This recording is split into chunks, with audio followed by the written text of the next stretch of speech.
Vamos falar sobre um assunto muito importante agora também. Os transtornos mentais aparecem como o quinto maior problema de saúde pública no mundo. O entendimento da população e a aceitação do paciente e dos familiares e dos amigos sobre doenças como depressão, síndrome do pânico e ansiedade têm sido armas fundamentais para enfrentá-las. O que acontece? Às vezes a pessoa tem o problema, mas a família não entende. A família não respeita. Fala, isso é frescura, isso é não sei o que lá, isso é bobagem. Não, isso é coisa muito séria. Então, antes de mais nada, a gente vai mostrar uma reportagem, depois tem uma entrevista aqui no estúdio, mas se alguém da sua família estiver apresentando algum desses sintomas, e eu quero que você fique muito atento à reportagem, respeite, procure ajuda médica, procure especialistas, porque isso é muito sério. Roda a reportagem. Crises inesperadas de medo e desespero. Uma angústia que transforma o corpo. E uma confusão mental que viaja entre a realidade e a fantasia. Os transtornos mentais podem aparecer em forma de ansiedade, síndrome do pânico e a mais grave, a depressão. Doenças silenciosas que aos poucos roubam a liberdade da pessoa, desencadeadas por disfunções hormonais ou por traumas ou até mesmo pela genética. Carolina sabe bem o que é isso. Passou 5 anos de sofrimento. A síndrome do pânico realmente me fez perder vários momentos com a minha família, né? 5 anos que eu não consegui trabalhar, 5 anos que eu não consegui viver em sociedade. A doença fez da Carolina uma refém. Ela não saía de casa para nada. O poder da mente é tão forte que a pessoa desenvolve vários sintomas. Taquicardia, sensação de desmaio, assim, às vezes até ânsias, transtornos físicos mesmo, né? A vida da Carol começou a mudar na gravidez. Ela engordou 25 quilos e após o nascimento da filha, a depressão pós-parto desencadeou o pânico. Muito medo. Medo de morrer, medo de deixar minha filha órfã, medo de não conseguir ser uma boa mãe, medo de sair na rua, medo de não ser aceita. O sofrimento da Carolina foi ainda maior porque faltou o apoio dentro da própria família. Por pouco, o casamento não acabou. Eu larguei ela de mão porque eu achava frescura. Os transtornos mentais começaram a ser separados e reconhecidos apenas nas últimas décadas. Vários medicamentos surgiram para tratar as doenças. A Carolina, que sofreu dessa angústia por muito tempo, encarou o tratamento. Foi assim que ela recuperou a autoestima e viu que o caminho se abriu novamente para a vida. Aos poucos eu acabei resgatando a minha autoestima e conseguindo superar realmente. E hoje eu me amo do jeito que eu sou. Anderson, o marido, passou a apoiar e entender o que a esposa sofria. Eu causei, assim, muito sofrimento na vida dela, porque no momento que ela mais precisou de mim, eu não me importei. Achei aquilo uma frescura. Hoje, super mãe, super amiga, ela é uma super mulher.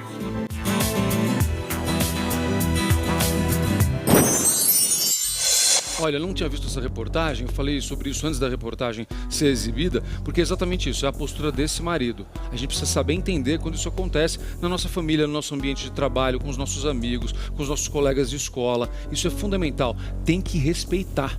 Tem que respeitar, porque é doença, precisa de tratamento, gente. Então não é isso. É frescura, é vagabundagem, é não sei o que lá. Não. É doença e precisa de tratamento. Então respeite, ajude, apoie para que a pessoa saia dessa situação e supere essa fase. E para ajudar a superar essa fase, a gente está trazendo um amigo querido aqui, que é o Rodrigo Fonseca. Ele é fundador da Sociedade Brasileira de Inteligência Emocional, um especialista na área. Rodrigo, seja muito bem-vindo. Obrigado, Zucca. Bom dia a todos aí. Espero poder contribuir um pouco com a minha experiência de 18 anos, falando com pessoas que passam por esses transtornos tão difíceis, ajudando elas a superar isso. Tenho certeza que você vai ajudar muita gente em casa hoje. A Gersiane Pires está aqui, ela é paciente, ela sofria de alguns desses transtornos e isso atrapalhava a vida dela. Eu perguntei agora há pouco para ela, o que você tinha? Ela falou, olha, eu tinha medo de tudo. E ela vai explicar isso pra gente. Gerciane, seja muito bem-vinda. Obrigado. Obrigada. Muito bom ter você aqui, viu? Muito bom. Obrigada. Vou começar ouvindo a sua história, Gerciane. O que era a sua vida, o que você sofria e de que maneira você superou isso?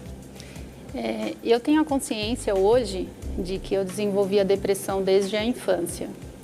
Sempre fui uma criança triste, há lembranças que eu tenho da infância que era uma criança que não brincava, estava sempre isolada num canto e com o passar do tempo o meu estado de espírito era sempre de uma pessoa triste.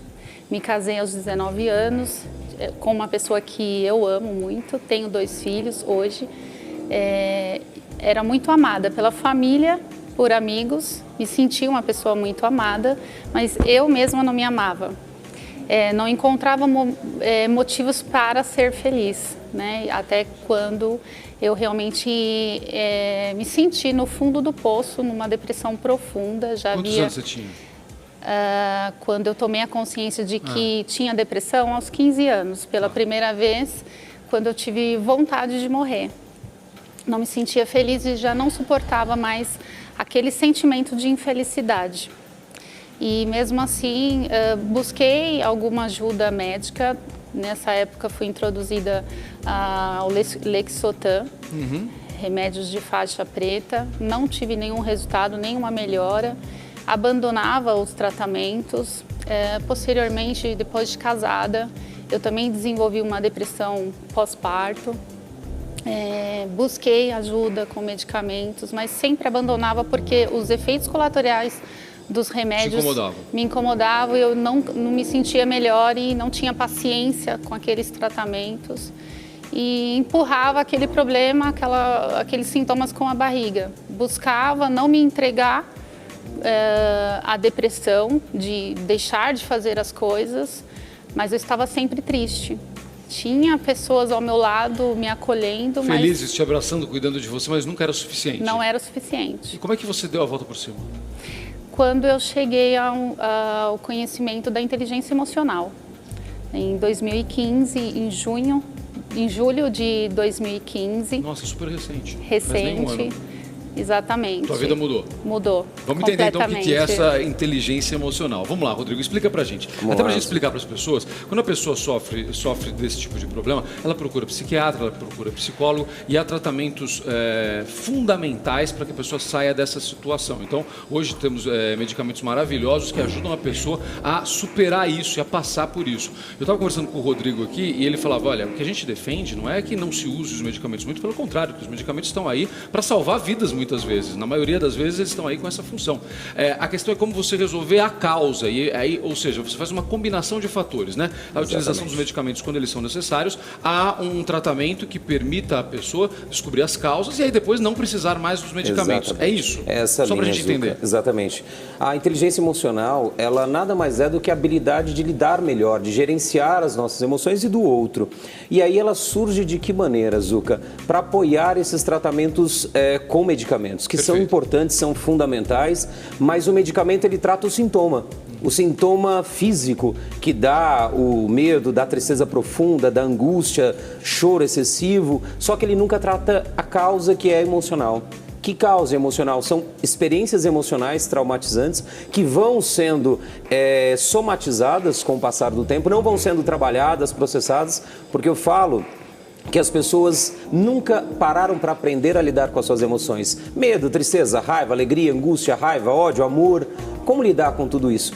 E o não conseguir lidar, expressar, gerenciar essas emoções dentro do meu corpo, do meu cérebro, a somatória disso vai descarregando hormônios, neurotransmissores vão disparando no nosso corpo, hormônios como excesso de adrenalina, de cortisol. E esses hormônios vão prejudicando o nosso corpo e que vai dar aí o nome de depressão, depois o nome de crise de ansiedade e até chegar no pânico. São uma reta, é uma doença só. Tanto que os medicamentos são usados praticamente os mesmos para tratar as 3 doenças. Como é que a gente trabalha essa inteligência emocional? Explica para as pessoas. Porque assim, você vai falando sobre isso e eu vou associando muito a terapia, né? O que a gente faz na terapia. Então, a pessoa normalmente faz isso, faz o tratamento médico com o psiquiatra, aí faz o tratamento com o psicólogo, que é a terapia, e ela vai passando por isso e aprendendo a se conhecer melhor. Sim. No caso específico do que você está dizendo da inteligência emocional, como é que a gente trabalha isso? Qual a diferença da terapia e da inteligência emocional? A terapia, ela trata fatos marcantes, traumatizantes que a pessoa viveu. A inteligência emocional, ela trata a emoção no momento que ela surge. Tá. Ou seja, eu sinto medo, eu primeiro preciso assumir ou compreender que aquela reação é medo, que as mãos suam, que o estômago parece que está passando uma borboleta. Às vezes dá branco, dá o famoso sequestro da amígdala, tá num programa, tá num palco, tá em alguma situação conflitante, dá esse sequestro. A pessoa trava. A pessoa trava por excesso de medo. Então, a inteligência emocional traz o quê? A consciência de como eu posso usar esse medo para agir. Dá um exemplo. Tem 2 livros que eu escrevi que eu falo, que é a única diferença, dão aí, que eu falo uma frase muito importante para quem está nos ouvindo aí, que a única diferença entre o medo e a coragem é a ação. Quando nós estamos com medo, o que nós aprendemos desde a época das cavernas, Zuca? Aprendemos ou a atacar, ou a fugir, ou uma terceira opção, a congelar. Quantas pessoas congelam num momento de medo? Opa. A inteligência emocional vem para fazer o quê? Cara, na hora que você sentir medo, está tudo bem sentir medo. Suas pernas vão tremer, as mãos vão suar, as reações físicas, químicas do seu corpo vão acontecer e você vai fazer o quê? Você vai agir, vai dar o passo em direção àquilo que você está com medo. Rodrigo, eu faço esporte radical desde sempre, minha vida toda. E as pessoas com quem eu aprendi, os meus instrutores, sempre todos eles valorizam muito o medo. Muito pelo contrário, ninguém diz que a gente não tem que ter medo. O medo é uma proteção, ele coloca os limites pra gente não fazer bobagem. Assim, o medo, ele é útil. Ele tá aí pra nos proteger. A gente só Sim. precisa saber utilizar isso da melhor maneira possível. É esse o segredo? E aí qual é o segredo? Você agir. No caso do medo, agir. Por exemplo, quando eu estou numa situação de entrevista, por exemplo, eu também estou com medo porque é algo novo para mim. Não fica, tá tudo bem, você tá em Não casa. é o meu dia a dia. Mas dá medo, é normal. O processo químico acontece em mim. Quando eu dou meus treinamentos, por exemplo, eu faço só 18 anos, Zuca, mas toda vez que eu vou começar também dá medo porque é novo.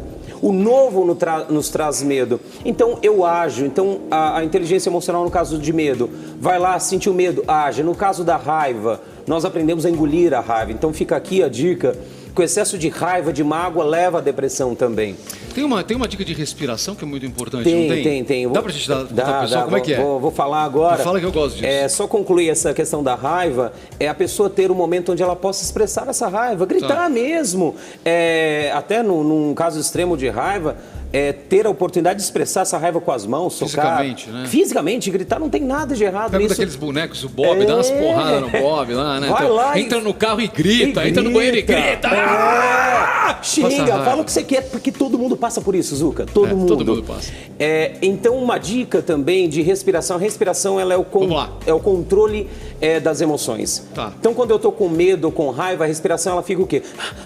Fica superficial e rápida. No teatro, né, Mariana, a gente usa muito a respiração, não é? Demais. A respiração é um grande aliado. É um grande aliado de controle das emoções desse cérebro emocional que fica antes do cérebro cognitivo, que quer fazer tudo certinho, mas o cérebro emocional, ele toma conta. Tá. E aí a respiração ajuda a acalmar este cérebro. Ensina aí, me dá uma dica, quero aprender. O que a pessoa vai fazer? Vamos lá. Literalmente num ataque de pânico, por exemplo. Presta atenção, tá aí na sua casa? Você Vamos tá lá, vamos respirar juntos sua agora. casa. Aí, ó. Vamos lá, todo mundo junto agora, a gente vai respirar. Vamos... Se puder, se assente tranquilamente num lugar, se acomode de forma reta, pernas paralelas, soltas, braços soltos também.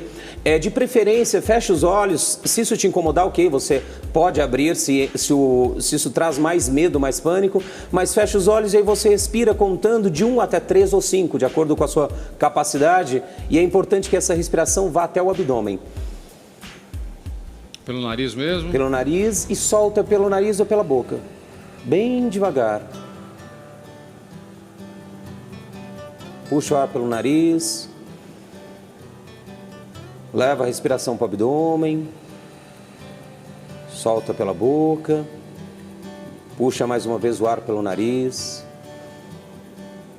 De preferência, visualize fatos positivos da sua vida, pessoas que você ama. Solte pela boca. Se puder, estiver em casa, coloque uma música suave nesse momento e eleva o ar e solta.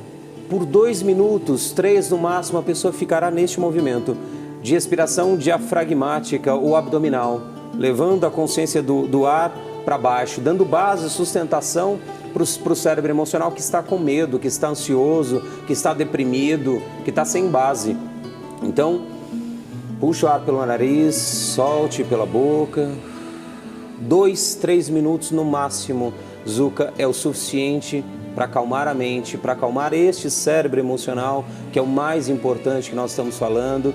E esse cérebro emocional calmo, o que ele traz? Ele traz serenidade para o cérebro cognitivo pensar, para o intelectual, este que adulto, raciocinar, ajuda também, não só nas crises de pânico, de ansiedade, também essa respiração. Isso é muito bom. É muito bom. E no caso... Antes de uma entrevista de emprego. Antes de uma entrevista de emprego, entre no banheiro, vai no banheiro. E se você quiser ainda, você pode falar palavras, amor, paz, coisas porque boas. essas palavras, a ciência já comprovou que elas têm uma onda eletromagnética que ela vibra para dentro do seu corpo e ao seu redor. Então isso ajuda muito. Este no caso do pânico, ataque de pânico ou ansiedade, para as pessoas ansiosas que estão aí em casa. A depressão, é importante ela fazer essa mesma respiração, só que um pouco mais rápido. Como se eu quisesse trazer mais vida, porque o deprimido... Mas também abdominal. Abdominal. Como se eu quisesse puxar mais vida para dentro de mim, porque o oxigênio é vida, Zucca. O deprimido, ele perde a vontade de morrer, de viver, como a própria Gersiane disse, ou chega a ter a vontade de morrer. Então ele vai para a depressão. Não tem mais graça a vida, tá tudo sem graça, preto e branco, nada me faz feliz mais, a minha família me amando não me é suficiente mais, vai para a depressão. Então eu não quero mais viver, não tem mais graça viver, eu quero morrer. Quando ele chega no ápice do eu quero morrer, ele tende a ir para o outro extremo, que é o pânico, que é exatamente o medo de morrer. Então procure coisas boas, não é? Boas memórias, boas lembranças. Aí procure ajuda, outra né, coisa, outra dica que eu quero dar aqui, o foco. O foco que eu gosto de usar, esse é o nosso foco aberto. Vamos lá. O foco aberto, ele está dispersivo. E para o depressivo, ele está sempre focado em muitas coisas negativas. Perfeito. No que ele não teve, no que ele perdeu, no que ele... Ok, eu quero que você reúna, você que está em casa agora, reúna toda essa sua energia e foque ela onde? Naquilo que você tem de qualidades, naquilo que as pessoas estão em casa, que tem alguém, parente depressivo, ao invés de você falar, sai dessa depressão, foque no que ela tem, cara, olha como você está bonito, olha como você é belo. Valorize algo bom. Valorize algo bom, porque onde eu foco, isso expande. Excelente, então, excelente. Essa é uma outra dica aí que pode ajudar muito. Criar também uma coisa que a Gersiane fez, que ela compartilhou comigo, um quadro de sonhos para o depressivo, porque o depressivo ele não tem mais sonhos, com imagens do que ela quer. Era um dos sonhos da Gersiane. Posso pedir licença para compartilhar a história dela num programa de TV. Ela colocou isso e está aqui compartilhando. Que coisa boa. A história dela. Você está vendo? Isso é possível. Isso então, é o que possível. o Rodrigo faz é mostrar que sempre há um caminho. É importante que você procure esse caminho, o que vai fazer melhor para você. Tem muita gente que encontra essa saída por meio da fé. Tem outras pessoas que encontram, como o Rodrigo falou, a inteligência emocional. Tem gente que vai fazer isso por meio da terapia. O mais importante disso é o seguinte: não desista. Não desista. Tem saída. O importante é que você procure uma saída que for melhor para você. Isso é fundamental. Vamos saber mais? Quer saber mais sobre o trabalho do Rodrigo? É super legal. O site, Rodrigo, confirma se estiver errado, é SBIE, é isso? .com, Sociedade Brasileira de Inteligência Emocional. SBIE.com.br. Eu vou mostrar de novo os livros do Rodrigo aqui. Tá aqui que veio. Eu adorei isso, viu? Adorei. A história da respiração faz muito bem. Olha, se tiver dificuldade para fazer essa respiração abdominal, a primeira vez que a gente faz no começo, parece, é impossível. Quando eu respiro, enche aqui, não aqui. Você vai fazer isso com o músculo da barriga mesmo aqui, tá, gente? Pra ficar bem claro isso. Você vai jogar para fora e aí você vai voltar. E você vai acostumar. Quando você perceber, você está fazendo isso automaticamente. E fica ótimo. E melhora muito para tudo. Obrigado. Muito obrigado. Zucca, Foi uma alegria ter vocês aqui. Amém. E eu quero deixar aqui um recado para os seus telespectadores, um convite. Tem um Centro de Desenvolvimento Emocional aqui em São Paulo, que ninguém conhece, gratuito. Vai lá. Totalmente gratuito. Acontece todas as quartas, das 20 às 21h30. É só aparecer, é um trabalho social da SBE. Então é só você aparecer lá, não precisa marcar. 19h45 no Hotel Mercury da Maestro Cardim 407 aqui no Paraíso. Ou online também você consegue assistir de qualquer lugar do país. No site que a gente acabou de dar. No site /Centro Emocional, você acessa online, tem dinâmica e conteúdo sobre inteligência emocional para lidar com depressão, pânico, ansiedade, aí vai. Excelente, parabéns, muito obrigado, uma alegria ter você aqui. Se esse daqui era um dos seus sonhos, estou feliz de poder ter ajudado você a realizar. Obrigada. Ganhei meu dia. Rodrigo, obrigado. Obrigado, Zucca, obrigado a todos aí.